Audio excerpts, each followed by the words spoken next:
चलिए अब आगे बढ़ लेते हैं और बात कर लेते हैं उत्तर प्रदेश में जिस प्रकार से ठंड अपना कहर बरपा रही है, और यही वजह है कि कोहरे के चलते 12 उड़ानें निरस्त हो गई है, एक डाइवर्ट हुई है।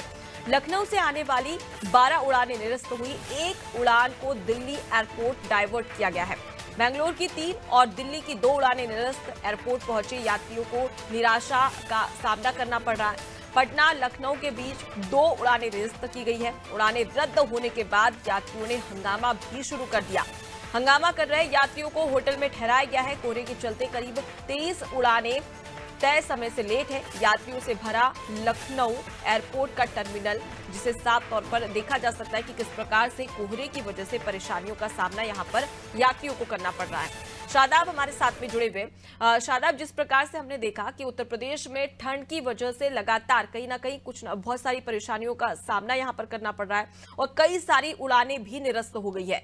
अब ऐसे में यात्रियों को किस प्रकार से सहूलियत दी जा रही है, और यहां पर यह भी जानकारी में आ रहा है कि एयरपोर्ट पर जो तमाम यात्री थे उन्होंने जमकर हंगामा भी किया है।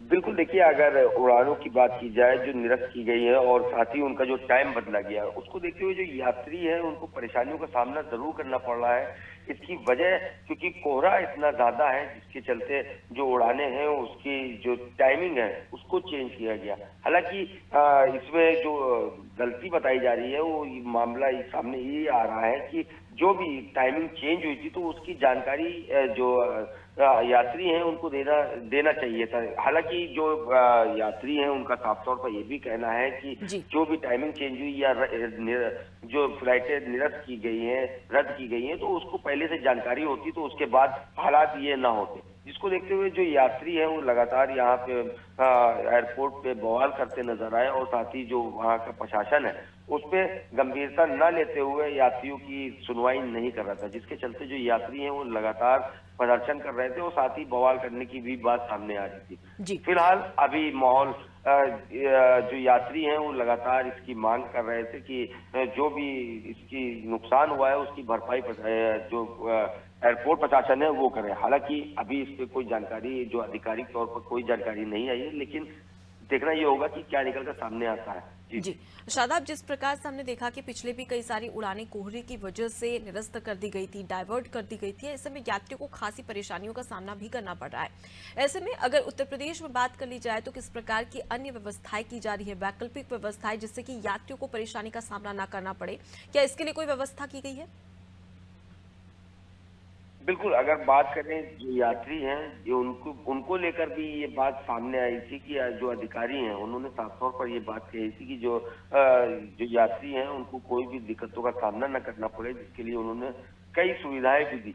लेकिन वहीं अगर यात्रियों की बात की जाए, यात्रियों का साफ तौर पर कहना है कि जो फ्लाइटें रद्द की गई और जो टाइमिंग चेंज की गई उसकी सूचना तक हमको नहीं मिली।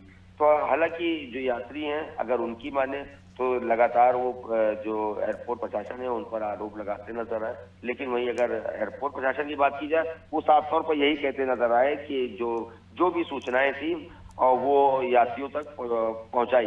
लेकिन जिस तरह से बवाल हुआ तो उसको देखते हुए इसमें साफ तौर पर ये देखा जा सकता है कि किस तरह से एयरपोर्ट प्रशासन झूठ बोलता नजर आया। जी बिल्कुल, तो कहीं ना कहीं कोहरे यहाँ पर तमाम जो प्रशासनिक व्यवस्थाएं हैं उस पर भी कहीं ना कहीं पलीता लगाता हुआ नजर आ रहा है। मैं लौटूंगी आपके पास में। तो देखिए, कोहरे के चलते 12 उड़ानें निरस्त कर दी गई है, एक डाइवर्ट, और ऐसे में तमाम जो यात्री हैं वो खासा परेशानियों का सामना करना पड़ रहा है, और ऐसे में जो यात्रीगण हैं वो काफी आक्रोशित भी नजर आ रहे हैं, और इसी का सामना अब प्रशासन को करना पड़ रहा है।